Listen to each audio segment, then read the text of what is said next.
Classroom management. Today we're going to be talking about how classroom management influences the second language acquisition process and how teachers can address a class to improve this process. Classroom management is an interesting topic to learn about. The inherent situations occurring in the classroom are events that most teachers have experienced. Nevertheless, not all of us have learned how to manage these situations. Learning about the situation from scholars and experiences and research is a very good way of gathering information and techniques to manage a classroom. Another great way to manage to help yourself in solving or overcoming the situations is by sharing with local colleagues. This is very important because local colleagues are working with the same type of students that you are, so their experiences will be closely related to those that you're experiencing.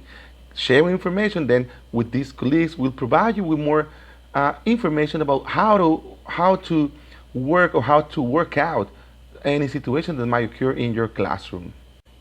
In a general perspective, classroom management has come a long way. It has evolved from teacher-centered to student-centered classes, showing a parallel evolution with the different learning theories, from example, from behaviorism to connectivist theories, where the changes in the perception of a student's learning process guided classroom context from monotonous to more dynamic and humanistic approaches. Scholars provide interesting opinions regarding class management. For instance, the most common aspects teachers discuss are input, referring to teachers' language used to guide students, and output, where the language produced by learners is the main issue. And finally, interaction, referring to the interrelation occurring between input and output. This interrelation is often classified as with these acronyms TT, where the teacher is mostly doing everything and students are just recipient to be filled with information. T, where teacher is active and students are mainly receptive. TS, where students and teachers' participation is fairly equal.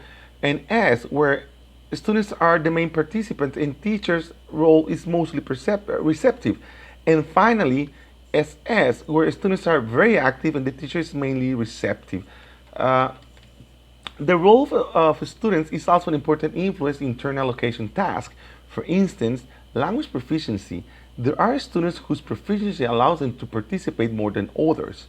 Learning styles. Depending on the type of activities presented, some students are more eager to participate since, or perhaps these activities relate more to this specific student's type of learning intelligence. And then cultural norms, where the cultural and educational background may inhibit or encourage in students' participation. Not everything relates to teaching methods. There are also other important aspects which, of course, are closely related to class activities. Nowadays, teaching has followed a more inclusive pattern. Communicative language teaching encourages teachers to be aware of the purpose of learning. For instance, the use of new language skills depending on students' needs or context, and the use of relevant material for language learning. Despite the teacher's ability to present activities and teach the actual class, there are situations that all of them have to face regarding classroom management. Some of the most common concerns are students' motivation, several constraints such as multi-level classes, seating arrangement, mandatory curriculum ordinance, traditional learning, and resources availability. And student motivation is a complicated matter. It involves significant psychological aspects, for instance, intrinsic and extrinsic motivation, where the intrinsic motivation refers to those aspects within the person, those that are not directly affected by external factors, and then extrinsic motivation, where external factors influence the learner's attitude to engage in the learning process. Multi-level classes are a major constraint too. It involves learners with different levels of the target language. Scholars recommend differentiated instruction as a technique to cope with this situation. Seating arrangement is also an important fact to consider. Teachers can accommodate learners according to the activities performed, but when there are classes with fixed furniture, it's complicated, so teachers have to come with new ideas in order to overcome these situations. Curriculum plays a controversial aspect within classroom management, and teachers must comply with curriculum's objectives. But what if the curriculum doesn't enhance or promote the second language acquisition process? What should a teacher do? Well, teachers cannot simply change the curriculum. They will be challenging the authority. Nevertheless, they can adapt activities that comply with the institution's plan, and then at the same time try to enhance or promote the second language acquisition process. Another aspect is traditional learning that affects classroom management. Teachers and students' belief regarding activities such as games, for instance, are common situations that in adult teaching, for example, may cause reluctance. These students may be reluctant to play such games, or perhaps the teacher is the one who has an issue with these sort of activities. To help these situations, teachers can show students the benefits of practicing these activities, and then the teacher himself has to keep an open mind towards trying these kind of activities. Another important aspect to consider within classroom management is the teacher's role. Teaching, teaching is not just transmitting knowledge to students. Professionally and implicitly personally, a teacher has to play different roles, from learners, instructors, to even substitute parents. It's complicated. Teachers gotta have to be accommodating his role according to what happens in the class. There are different teachers' roles. In general forms, we can describe traditional grammar-based classes where students are not real participants. I mean, they're just recipients, that we were saying at the beginning.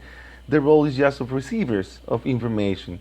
Then we have the communicative language classes where the teacher acts as a facilitator, manages the classroom activities, and establishes a common ground for learning, setting the situation that will hopefully promote communication. Within communicative language classes, the roles of the teacher are varied. For example, planner, informer, manager, monitor, involver, parent or friend, diagnostician, and of course, a resource. One of the commented topics within our classes at the Universidad Pedagógica del Estado de Sinaloa was cooperative learning. Cooperative learning deals with the kind of activities intended to enhance learners' second language acquisition process through the use of classroom techniques practiced in groups. Working in groups allows students to share, compare, and restructure ideas with their peers to discover new concepts and understand better the presented knowledge. There are some aspects to be considered in implementing cooperative learning, of course, as in everything. For example, the number of participants per group. Scholars suggest that foursomes are the best options for these kind of activities. And then the participants in these groups, you got to be careful about that. Multi-level skills is something you can take into consideration in order to form these groups. Class attention and the noise generated by students while working in groups are other two factors that are important. How can you solve this situation?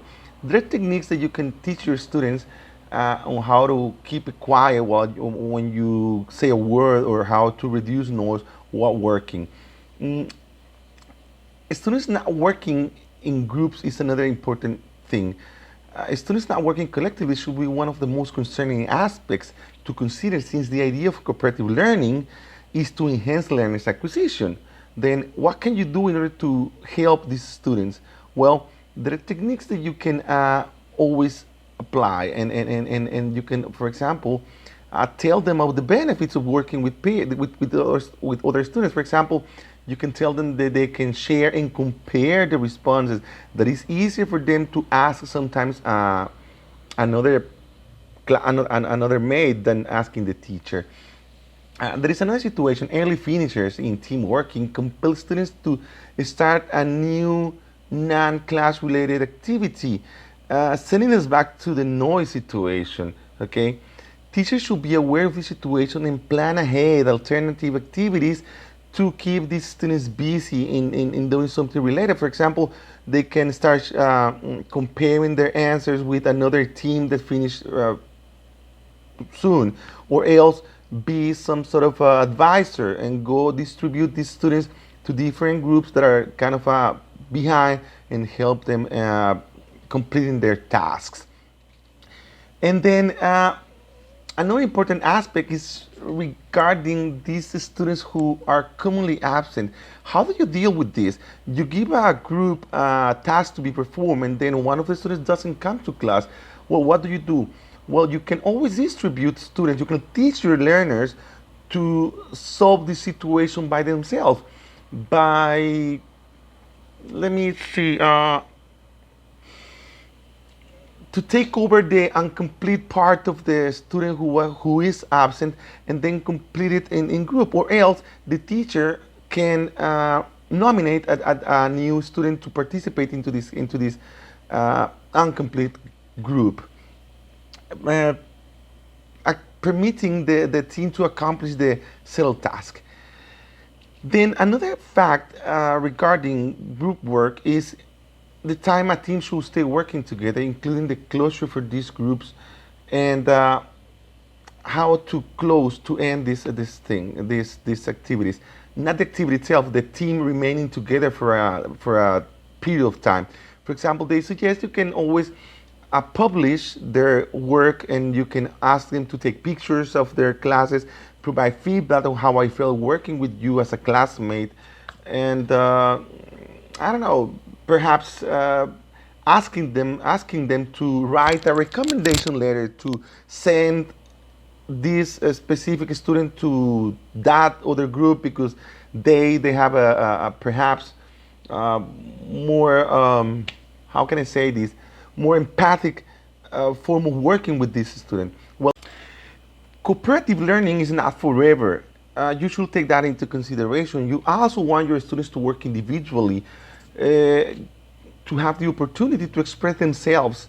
And despite the fact that the fact that these collective activities provide students with great opportunities, it is also important to encourage students to work independently and to be confident about their own results. And if they make a mistake, to be sufficiently mature to accept, let me say it that way, to accept the mistake and be able to correct it. You can also teach your students how to correct mistakes. It's part of the classroom management activities.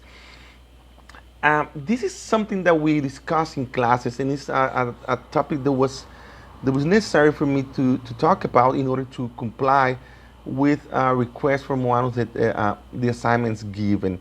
I hope this short briefing on classroom management helps my classmates and colleagues to have a general overview of the complicated context we work in. And again, suggesting that, in my opinion, the best form of learning how to deal with this sort of situation is through experience. And not only my own experience, but also that from, as I mentioned at the beginning, from colleagues, especially those colleagues working in the same context that you're working with or you're working in. So, of course, not neglecting scholars' research and understanding, because it's, I mean, they have done a great job regarding this issue. Well, my name is Rodrigo Espinosa. I'm a student from the Universidad Pedagógica del Estado de Sinaloa. I hope my video helps you a little bit in understanding something about classroom management. I hope to see you soon in a new video, and I appreciate your attention to this topic. Have an excellent evening.